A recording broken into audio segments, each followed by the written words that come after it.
നമ്മൾ കുറച്ച് ചക്ക എടുത്തിട്ട് അരിഞ്ഞൊന്ന് വെയിലത്തിട്ടിരുന്നു കേട്ടോ, ഉണക്കാനായിട്ട്. അപ്പോൾ ഇത് പൊടിച്ചിട്ട് നമ്മൾ പുട്ടോ ദോശയൊക്കെ ഉണ്ടാക്കുമ്പോൾ അതിനകത്ത് കുറേശ്ശെയൊക്കെ ആയിട്ട് ചേർത്ത് കൊടുക്കും, മറ്റു മാവിൻ്റെയൊക്കെ കൂടെ.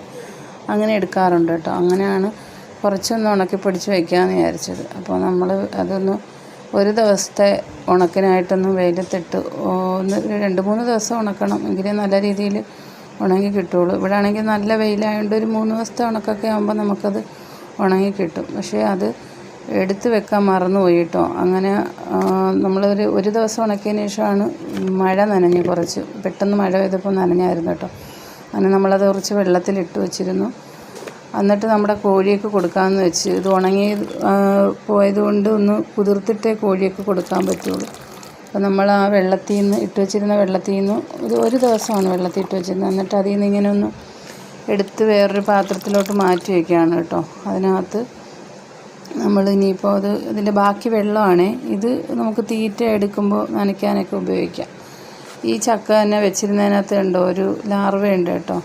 അപ്പോൾ നമ്മൾ എപ്പോഴും ശ്രദ്ധിക്കേണ്ടുള്ള കാര്യം എന്ന് പറഞ്ഞാൽ, ഈ കോഴികൾക്കൊക്കെ കൊടുക്കുമ്പോഴത്തേക്ക് അതിനായിട്ട് നമ്മൾ പാത്രങ്ങൾ മാറ്റി വെക്കണം. അല്ലാതെ നമ്മൾ കിച്ചണിൽ ഉപയോഗിക്കുന്ന പാത്രങ്ങളൊന്നും നമ്മൾ കോഴിയുടെ ആഹാരങ്ങളൊന്നും എടുക്കാനോ നനയ്ക്കാനോ ഒന്നും ഉപയോഗിക്കരുത് കേട്ടോ. അതിനായിട്ടൊരു 2-3 പാത്രങ്ങൾ നമ്മളൊന്ന് മാറ്റി വെച്ചേക്കണം. അപ്പോൾ നമ്മുടെ അതിനകത്ത് കുറച്ച് തവിടും കൂടെ ചേർത്തിട്ടാണ് കേട്ടോ നമ്മുടെ കോഴിയൊക്കെ കൊടുത്തിട്ടുണ്ട്. ഇതിങ്ങനെ നമ്മൾ കൊടുത്തിട്ടൊന്നുമില്ല, അതുകൊണ്ട് ഇതിപ്പോൾ വേസ്റ്റാക്കി കളയണ്ടല്ലോ എന്ന് കരുതിയിട്ടാണ് ഇങ്ങനെ കൊടുക്കുന്നത്. അല്ലെങ്കിൽ പിന്നെ നമുക്ക് ലാർവ ഉണ്ടാക്കുന്നതിനകത്ത് ഇടാൻ പറ്റും, എന്നാലും അത് വേസ്റ്റായി പോവില്ല. എങ്കിലും ഇങ്ങനെ ഒന്ന് കൊടുത്ത് നോക്കാമെന്ന് കരുതി കഴിക്കുമെന്ന് അറിയാമല്ലോ. അങ്ങനെ നമ്മൾ നേരിട്ട് വെച്ച് കൊടുക്കാമെന്ന് പറയുമ്പോൾ പഴുത്ത ചക്കയാണെങ്കിലും ഒക്കെ നമ്മളൊന്നും ചേർക്കാതെ കൊടുത്താലും കഴിക്കും. പക്ഷേ ഇങ്ങനെ ആയതുകൊണ്ടാണ് നമ്മൾ കുറച്ച് തവിടും കൂടെ ചേർത്ത് കൊടുത്തത്. കഴിക്കുന്നുണ്ട്, കുഴപ്പമില്ല. പിന്നെ നമ്മൾ ഇന്നലെ വൈകിട്ട് വെച്ച് കൊടുത്താണ് കേട്ടോ ഈ തണ്ണിമത്തൻ്റെ തോട്, നമ്മുടെ വീട്ടാവശ്യത്തിനെടുത്തതിൻ്റെ തോടാണ് വെച്ച് കൊടുത്തിട്ടുള്ളത്. അപ്പോൾ അത് നന്നായിട്ട് കഴിച്ച് തീർത്തിട്ടുണ്ട്. പിന്നെ നമ്മുടെ വലിയ കോഴിയൊക്കെയാണ് തീറ്റ വെച്ച് കൊടുക്കാൻ പോകുന്നത്. അപ്പോൾ നമ്മളിങ്ങനെ ടയറിനകത്താണ് ഇതുപോലെ വെള്ളം വെച്ച് കൊടുക്കുന്നത്, തട്ടാതിരിക്കാൻ വേണ്ടിയിട്ട്. അപ്പോൾ നമ്മൾ ആ കൊണ്ടുവന്ന തീറ്റ പിന്നെ നമ്മുടെ വലിയ കോഴിയൊക്കെ കൊടുത്തിട്ടുണ്ട്.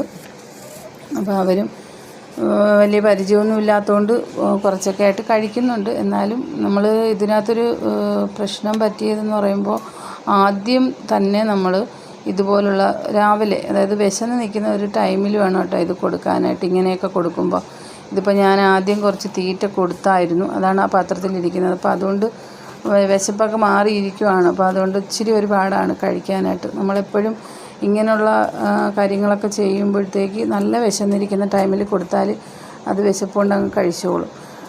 അപ്പോൾ അതൊന്ന് ശ്രദ്ധിക്കണം. അങ്ങനെയാണ് കൊടുക്കാറുള്ളത്. പക്ഷേ ഇത് ഞാനിങ്ങനെ വെള്ളത്തിലിട്ട് വെച്ചിരുന്നിട്ട് കൊടുക്കാനായിട്ട് ഉള്ളത് മറന്നു പോയായിരുന്നു. അപ്പോൾ അതുകൊണ്ടാണ് കേട്ടോ അങ്ങനെ ചെയ്യേണ്ടി വന്നത്. എന്തായാലും അത് പതിയെ കഴിച്ച് തീർത്തോളും.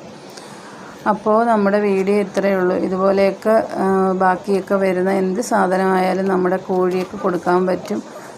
വീഡിയോ ഉപകാരപ്രദമായാൽ ലൈക്ക് ചെയ്യാനും സപ്പോർട്ട് ചെയ്യാനും സബ്സ്ക്രൈബ് ചെയ്യാനും അതുപോലെ കമൻറ്റുകൾ ഉണ്ടെങ്കിൽ അറിയിക്കാനും ആരും മറക്കരുത്. Thanks for watching videos.